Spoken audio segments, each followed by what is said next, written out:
సాంచి మహాస్తూప తోరణాల్లో భాగంగా గత వీడియోలో తూర్పు తోరణం గురించి తెలుసుకున్నాం. ఈ వీడియోలో దక్షిణ తోరణం విశేషాలు తెలుసుకుందాం. ఈ దక్షిణ తోరణానికి దగ్గరలో ఉన్న ఈ పిల్లర్నే అశోకుని మైనర్ పిల్లర్ ఎడిక్ట్గా చెప్పవచ్చు. దీని మీద అశోకుని శాసనం కూడా ఉంది. ఆ శాసనంలో ఏముందో తూర్పు తోరణం శిల్పాలు చూసిన తర్వాత చూద్దాం. ఈ తోరణంపై ఒక శాసనం ఉంది. ఇది ఆనంద అనే కళాకారుడు శాతవాహనరాజు శాతకర్ణి ఆజ్ఞల మేరకు ఈ తోరణాన్ని నిర్మించినట్లు పేర్కొనబడిందని John Marshall a guide to Sanchi అనే బుక్కులో పేర్కొన్నాడు. హాయ్, నా పేరు రమేష్. మీరు చూస్తున్నారు insights decoded YouTube channel. Sanchi మహాస్తూపం యొక్క దక్షిణ తోరణం శుంగులు శాతవాహన కాలంలోనే నిర్మించబడింది. ఇది సాంచి స్తూపాలలో ప్రధాన ప్రవేశ ద్వారంగా పరిగణిస్తారు.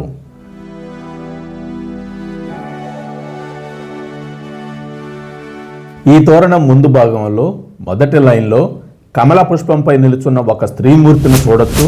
పైన రెండు ప్రక్కల 2 ఏనుగులు కూడా ఉన్నాయి.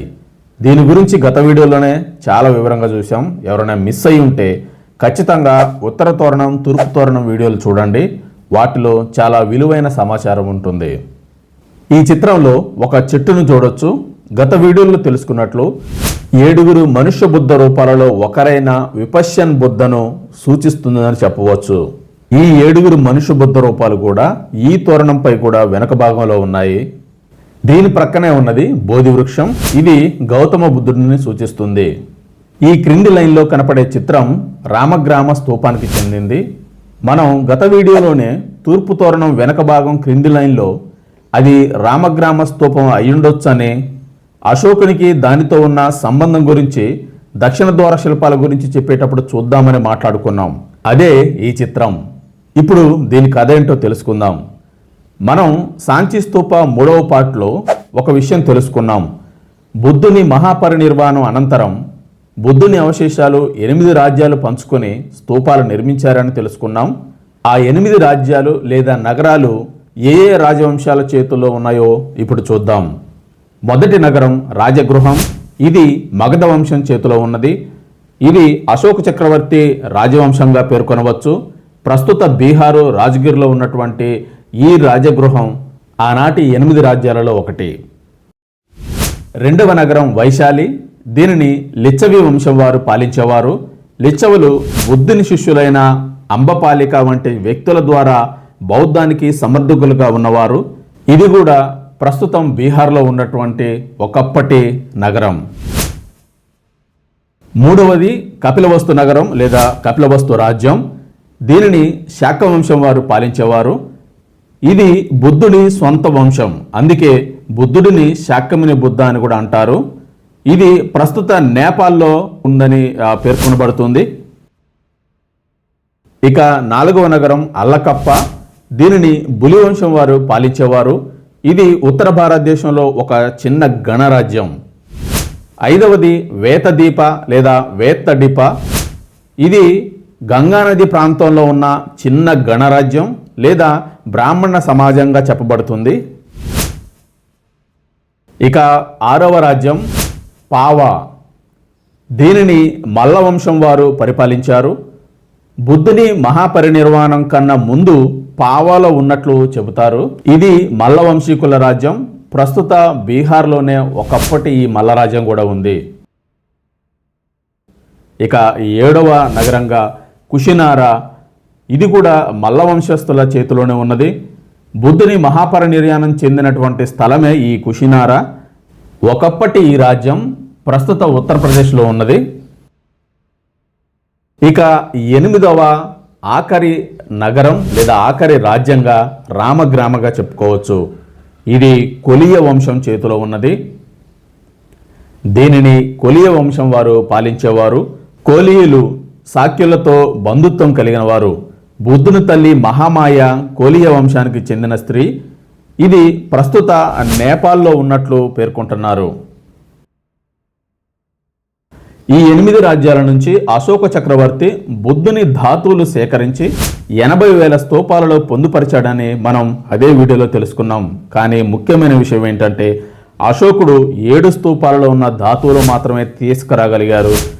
కానీ ఒక్క రామగ్రామ నగరంలో ఉన్న స్తూపాల అవశేషాలు తీసుకురాలేకపోయారని అశోకవదన అనే సాహిత్య గ్రంథంలో వివరించారు.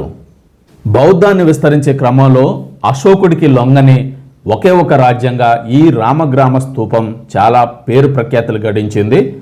అశోకుడు రామగ్రామ స్తూపాన్ని సందర్శించినప్పుడు ఆ స్తూపాన్ని నాగదేవత రక్షిస్తున్నట్లు ఆ దివ్యశక్తిని గ్రహించి అశోకుడు ఆ పవిత్రతను గౌరవించి వెనుదిరిగినట్లు ఈ అశోకావధానలో చెప్పబడింది. తిరుగులేని చక్రవర్తి అయిన అశోకుడికి ఒక రాజ్యం సపోర్ట్ చేయలేదనంటే ఇది హిస్టారికల్గా కూడా చాలా విలువైనటువంటి సమాచారం. దీని మీద ఇంకా చరిత్రకారులు అధ్యయనం చేయాల్సి ఉంది. ప్రస్తుత నేపాల్లో ఉందని చెప్పబడుతున్న ఆ రామగ్రామ స్తూపమే ఈ దక్షిణ తోరణంపై కూడా చెక్కబడింది. ఇప్పుడు మనం చూసే శిల్ప నిర్మాణమే రామగ్రామ శిల్ప నిర్మాణంగా చెబుతున్నారు. ఈ చిత్రంలో స్తూపానికి ఎడమవైపున నాగజాతి ప్రజలు స్తూపాన్ని ఆరాధిస్తున్నట్లు, వారి తలలపై నాగపాములు పడగవిప్పినట్లు కూడా మనం చూడొచ్చు. కుడివైపున గుర్రాలతో ఏనుగులతో రథముపై అశోకుడు సందర్శించినట్లు తన దళాలను కూడా మనం ఇక్కడ చూడొచ్చు. ఈ రామగ్రామ స్తూపం ప్రస్తుతం నేపాల్లో ఉంది. నేపాల్ దేశం నుంచి యునెస్కో వరల్డ్ హెరిటేజ్ టెంటేటివ్ లిస్టులో కూడా ఈ రామగ్రామ స్తూపం పేరుంది. ఇది బుద్ధుడి మహాపరినిర్వాణ అనంతరమే నిర్మించిన మొట్టమొదటి ధాతు స్తూపాల్లో ఒకటని పేర్కొనబడుతుంది. ఈ క్రింది 3వ లైన్లో కొంతమంది మరుగుజ్జులు పూలదొండలు సమర్పిస్తున్నట్లుంది. ఈ మరుగుజ్జు మనుషులు పశ్చిమ తోరణంపై కూడా ఉన్నారు కాబట్టి తర్వాత వీడియోలో వీరిని చూద్దాం. ఈ 2 స్తంభాలపై 4 చొప్పున ఒకదానికి ఒకటి వెనుక వైపుగా ఆనుకొని ఉన్న చిత్రాలు ఆనాటి అశోక చక్రవర్తి సాంస్కృతిక, ఆధ్యాత్మిక మరియు రాజకీయ ప్రతీకలుగా చెప్పవచ్చు. ఈ 4 సింహాలు మన దేశ జాతీయ చిహ్నంగా స్వీకరించబడిన సారనాథ్ లైన్ క్యాపిటల్తో సామ్యత కలిగి ఉంది. ఎడమవైపు స్తంభ విశేషాలు చూద్దాం రండి. ఈ మొదటి ప్యానెల్లో స్తంభంపై ఉన్న ధమ్మచక్రాన్ని మనం చూడొచ్చు. ఇది బుద్ధుని తొలి ఉపన్యాసంగా కూడా పరిగణిస్తారు. ఈ 2వ ప్యానెల్లో రాజకుటుంబీకులు బుద్ధుడిని కలవడానికి వచ్చిన వారుగా కనబడుతున్నారు. దానినే రాయల్ ప్రొసెషన్ అంటారు. ఈ 3వ ప్యానెల్లో బహుశా బుద్ధుని జ్ఞానోదయాన్ని అడ్డుకోవడానికి ప్రయత్నించిన మారా అనే రాక్షస శక్తి తన అనుచర గణంతో వస్తున్నట్లు ఉన్న చిత్రంగా భావించబడుతుంది. ఈ దక్షిణ తోరణంపై ఎటువంటి శిల్పాలు లేని ఖాళీగా ఉన్న స్థలం అంతా కూడా ధ్వంసం అయిపోయి ఉండటం వలన ఈ శిల్పాలన్నీ కూడా పక్కనే ఉన్న దగ్గరలో ఉన్న సాంచి మ్యూజియంలోనే భద్రపరిచారు. వీటిని రీస్టోర్ చేసే ప్రాసెస్లో ఈ ప్రాంతాల్ని ఖాళీగా సూచించారు. ఇప్పుడు ఈ దక్షిణ తోరణ వెనక వైపు చిత్రాలు చూద్దాం. మొదటి లైన్లో మనుష్య బుద్ధి రూపాలు చూడొచ్చు. 2వ లైన్లో చెద్దాంత జాతక కథ మనం చూడొచ్చు. ఇదే కథ పశ్చిమ తోరణంపై కూడా ఉంది. దీనిని తర్వాత వీడియోలో చూద్దాం. ఇక 3వ లైన్లో కుషినగర్లో బుద్ధుని ధాతువుల పంపకాలకు సంబంధించిన చిత్రంగా చెప్పవచ్చు.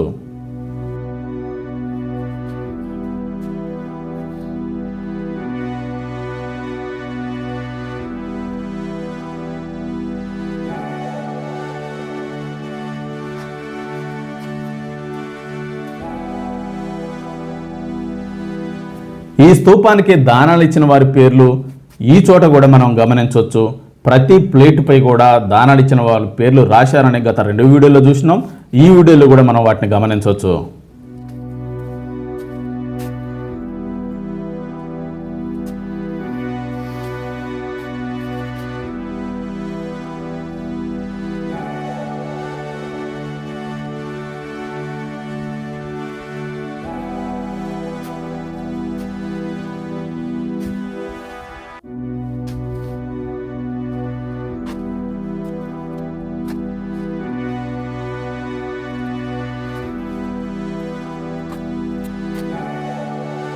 ఇది ఈరోజు ఈ వీడియో ఫ్రెండ్స్. ఈ వీడియో నచ్చినట్లయితే లైక్ చేయండి, షేర్ చేయండి, సబ్స్క్రైబ్ చేయండి. మరో ఇంట్రెస్టింగ్ వీడియోతో మరో వీడియోలో కలుసుకుందాం. Thank you for watching.